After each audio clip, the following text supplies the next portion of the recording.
Hello, sorry, I'm in bed because I'm trying to hide from the roadworks, which you'll no doubt hear at some point.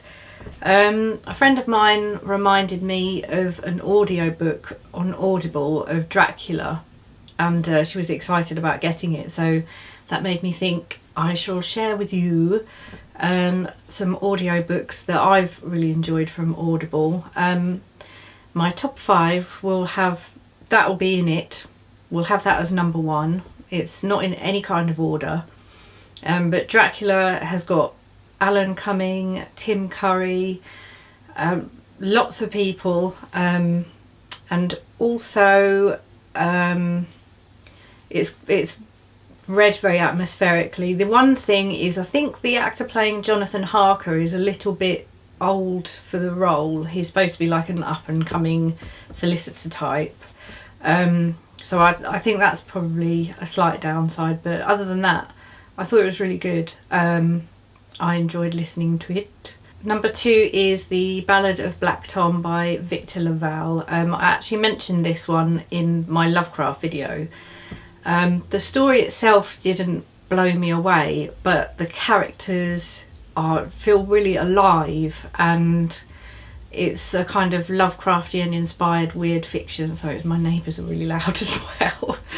Lovecraftian inspired weird fiction, and it's really enjoyable. Yeah, so I recommend that one.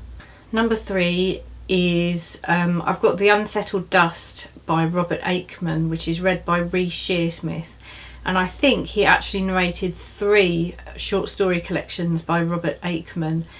If you're not familiar with Robert Aikman, he was a weird fiction writer, and his stories are really hard to classify. When I first read them, I expected them to be kind of ghost stories, but they're a lot weirder than that. They're quite strange, and Reece Shearsmith from League of Gentlemen and other weird projects as well, like Inside Number 9, which is so good, reads them really well, and it's really enjoyable on, say, a Christmas evening, where I love reading and listening to ghost stories or weird stories at Christmas, and this is definitely recommended for that time. It's kind of like very subtle and often quite spooky. Number 4 is Shadows at the Door by Various. It's a short story collection, and I won this in a Twitter competition. Loads of the stories are really good. I really enjoyed a lot of them, and the background music is subtle and sinister, and I actually genuinely felt unsettled with a lot of it. There's a couple of points where, because it's an anthology, not all of the stories were my cup of tea, and there were 1 or 2 where even the background music didn't seem to do it any favours either. And also, it's read by 2 American people, Daniel Foytik from the Wicked Library, and a lady who, I'm afraid I don't know who she is, but she kind of sounds like she's doing hypnotherapy at points, which is a bit odd as well. But because they're American, generally they read it really well and there's no problems, but now and then the UK accent doesn't quite land right, if you see what I mean. But I do recommend it. It's a good collection, and I liked it. And number 5 is Sherlock Holmes, read by Stephen Fry. I love Sherlock Holmes. I've got a big book of all of them, as well as now this audiobook. I enjoy reading them. I think it's my go-to when I'm not feeling very well. If I'm not feeling well, I tend to read Sherlock Holmes because it's so comforting.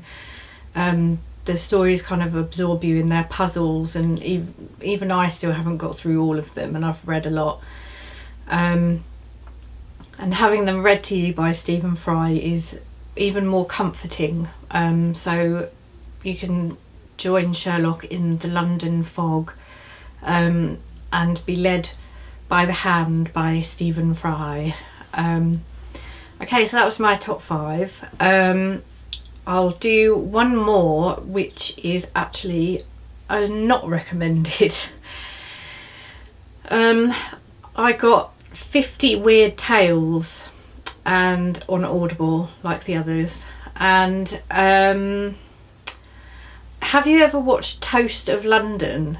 In the bits where he is in the voice studio doing voiceovers, he reads it in a really weird kind of like he's an alien kind of voice, like he's never seen really simple words before. That's kind of, the lady who reads them is like a female version of Toast of London. I'm gonna put a link in the description of one of the voiceover bits so that you can see what I mean. But yeah, so 50 Weird Tales, I wasn't keen.